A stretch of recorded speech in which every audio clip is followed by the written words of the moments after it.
was. Welcome back. Tonight's theme is one that should feel familiar, comfortable even, home alone. Just you, your four walls, and the quiet. But the people in tonight's stories would tell you. The quiet has a way of turning on you. These ones stayed with me. She left a light on before she went to bed. A simple habit. A comfort. By morning, she wasn't sure it had been her idea at all. This is her account. The hallway light was off. I had left it on. I remember it clearly because leaving the hallway light on when my husband travels is not something I decide. It is something I do automatically before I have even set my bag down. It happens the way locking the car door happens. Muscle and habit, nothing more. But when I came downstairs at 11:30 for a glass of water, the hallway was dark. Completely dark. Not dimmed, not flickering, just off.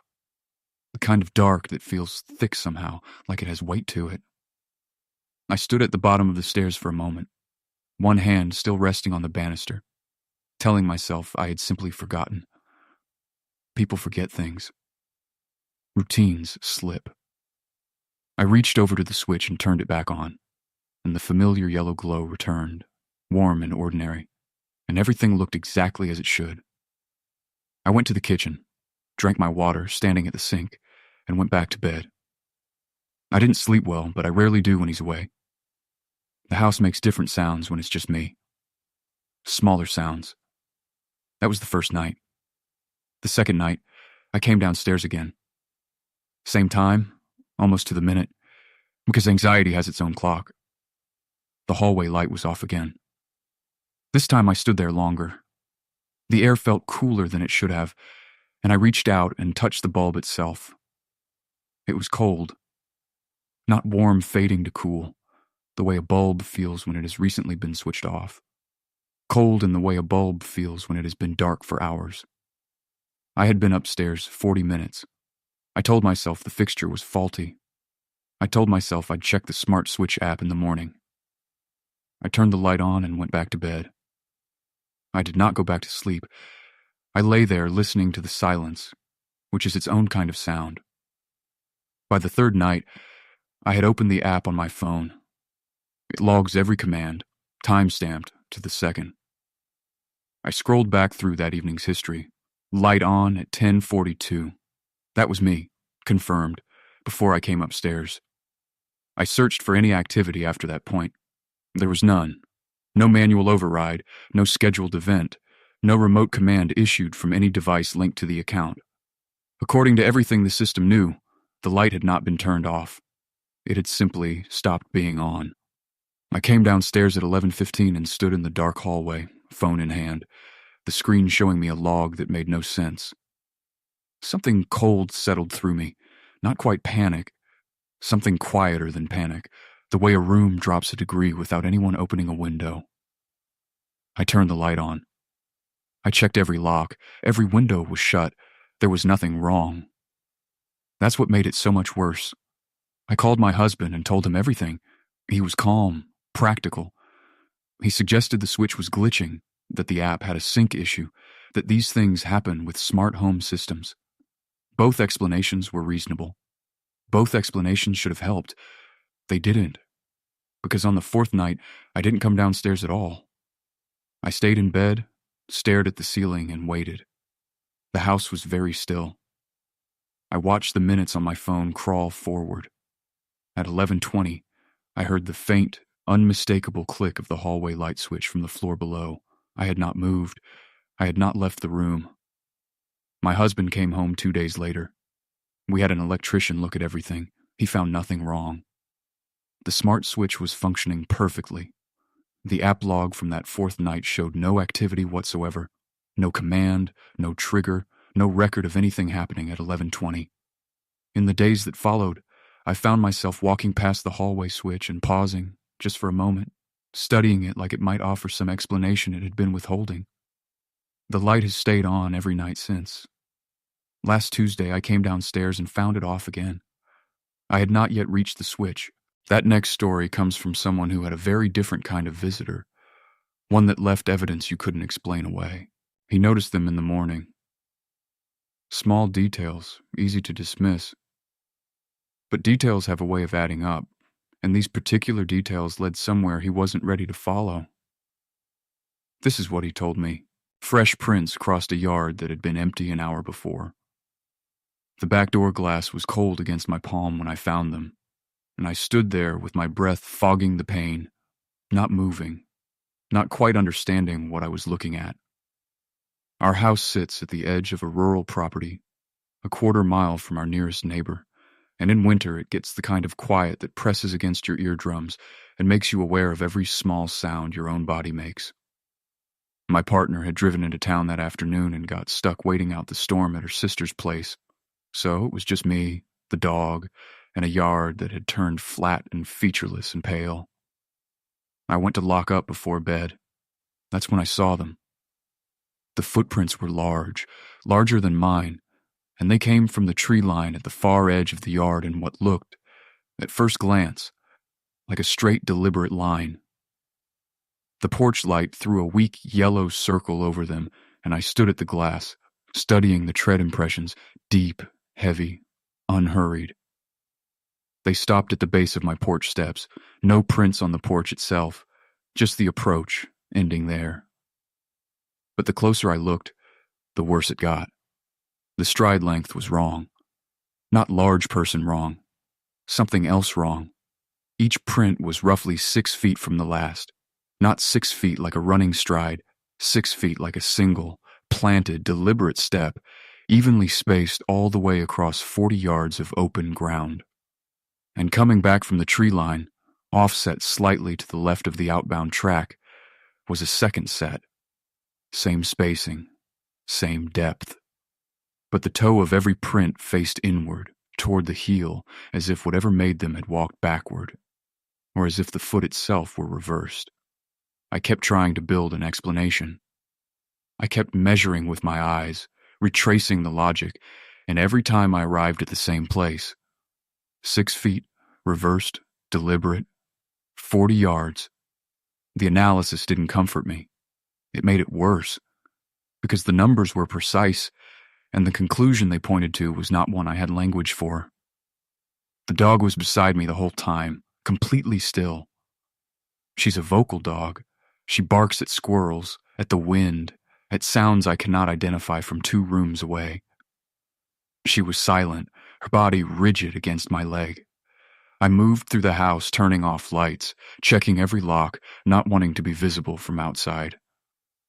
Upstairs, I sat with my back against the wall where I could see both the door and the window. The room felt smaller than it was. I called my partner and kept my voice level while I described what I'd seen. She wanted to call the police. I told her to wait, and I still don't know why. Some instinct that the presence outside and the presence of police were not a combination I wanted to test. Around midnight, the dog stood.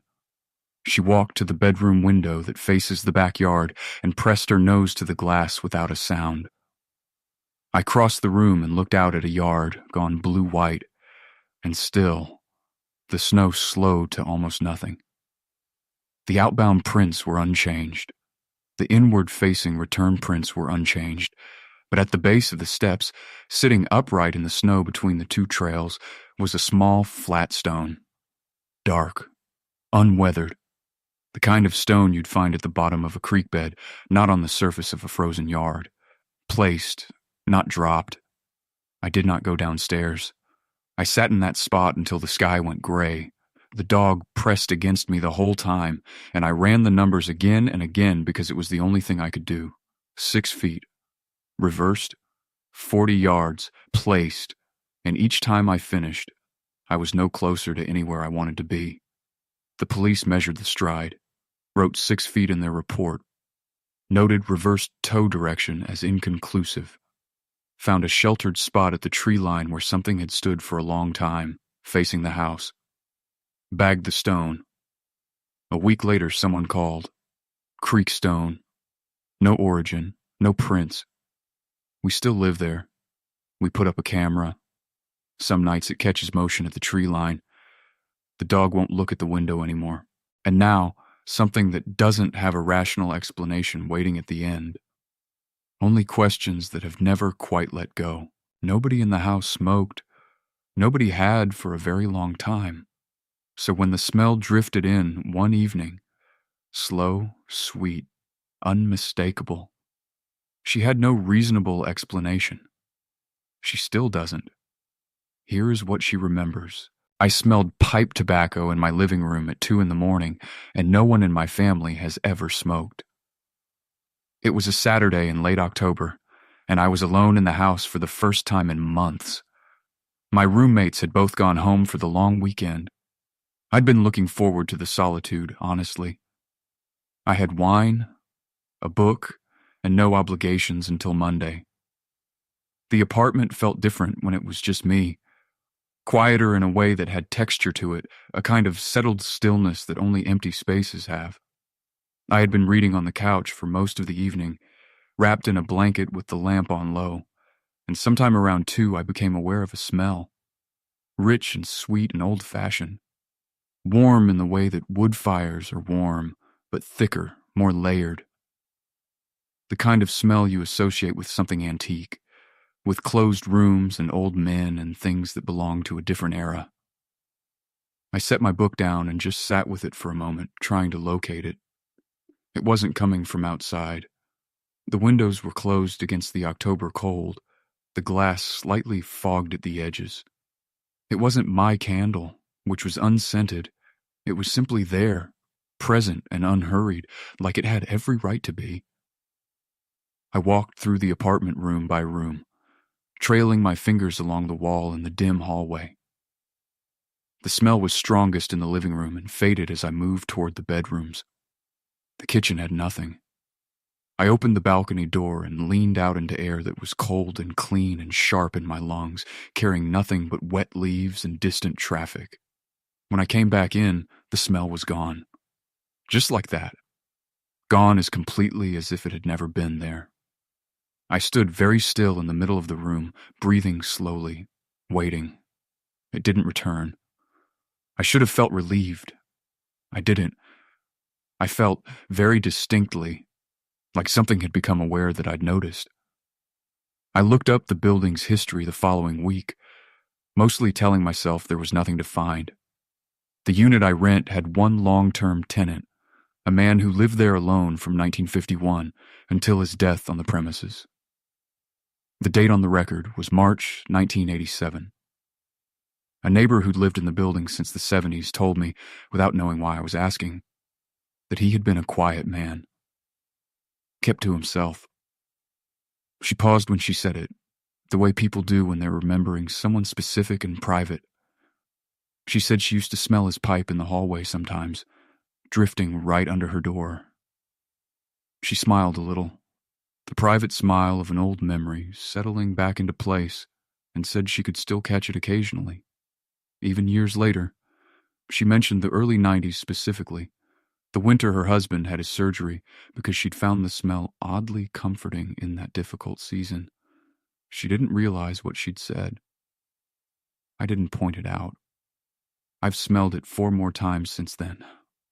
Always at night, always when I'm alone. There is a particular quality to the silence that comes just before it arrives. A kind of fullness, like the room is holding its breath, like something in the air is making space for what comes next, gathering itself in the way that a presence gathers before it makes itself known. The temperature doesn't change. Nothing moves. But the air shifts in some way I can't quite name. And then there it is. Warm, sweet, unhurried. I've stopped trying to find the source. I've stopped trying to explain it. What I keep returning to instead is something smaller and more stubborn. A date on a public record, and a woman smiling at a memory she had no reason to question, and the gap between those two things that I cannot make fit no matter how I arrange them. I haven't told anyone. I don't know what I would say. The smell came again last night. 3 stories tonight. Each one started somewhere ordinary. A light, a doorstep, a scent on the air. That's usually how it begins.